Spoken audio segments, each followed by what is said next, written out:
Hello friends, இன்றைக்கி ஷோபா லாக்கில் பாருங்கள் மீன் maker masala கறி செய்ய போகிறேன். அதுக்கு பாருங்கள் கொஞ்சம் மீன் மேக்கர் எடுத்து அதை வெந்நீரில் போட்டு அவிச்சு வச்சுருக்கேன். அப்போ தான் நல்லா சாஃப்டாக இருக்கும். இப்போ இந்த மசாலா கறி எப்படி செய்யலான்னு பார்க்கலாம் வாங்க. இப்போ பாருங்கள், இந்த மசாலா கறிக்கு தேவையான அளவு எண்ணெய் ஊற்றிக்கிட்டாச்சு. இந்த எண்ணெய் சூடானதும் அதில் கொஞ்சமாக கடுகு சேர்த்துக்குவோம். அப்புறம் கொஞ்சமாக உளுந்தம்பருப்பு, இது கொஞ்சம் லைட் ப்ரௌனாக வரட்டும்.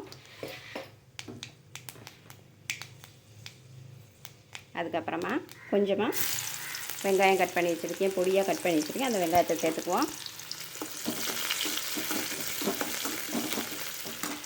இப்போ கொஞ்சம் தக்காளி,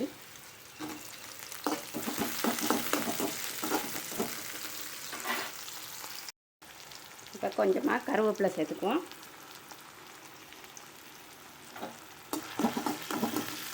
இப்போ இதுக்கு தேவையான மசாலா, ஒரு ஸ்பூன் தனி மிளகாத்தூள் போட்டுக்கிறேன், காரத்துக்கு ஏற்ற மாதிரி போட்டுக்கிறேங்க. அப்புறம் ஒரு 1/4 ஸ்பூன் மஞ்சள் தூள்.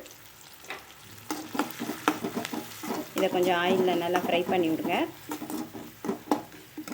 அப்புறம் கொஞ்சமாக சீரகம் சோம்புத்தூள், அது இருந்தால் போட்டுக்கலாம், இல்லைன்னா வேண்டாம். அப்புறம் இந்த வச்சுருக்க மீன் மேக்கரை இதில் போட்டுருவோம், சோயாவை. இதுக்கு தேவையான அளவு உப்பு சேர்த்துக்கலாம்.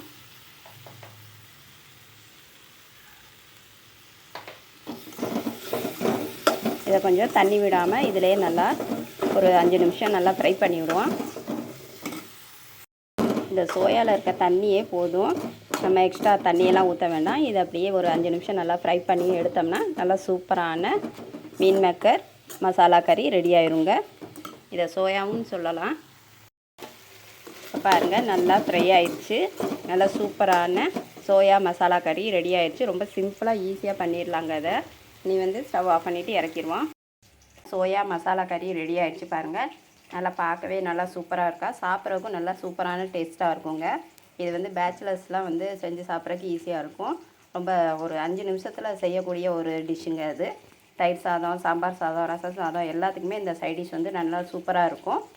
இதே மாதிரி நீங்களும் செஞ்சு சாப்பிட்டு பாருங்கள். இந்த வீடியோ பிடிச்சிருந்தால் லைக் பண்ணுங்கள், சப்ஸ்கிரைப் பண்ணுங்கள், கமெண்ட் பண்ணுங்கள் ஃப்ரெண்ட்ஸ்.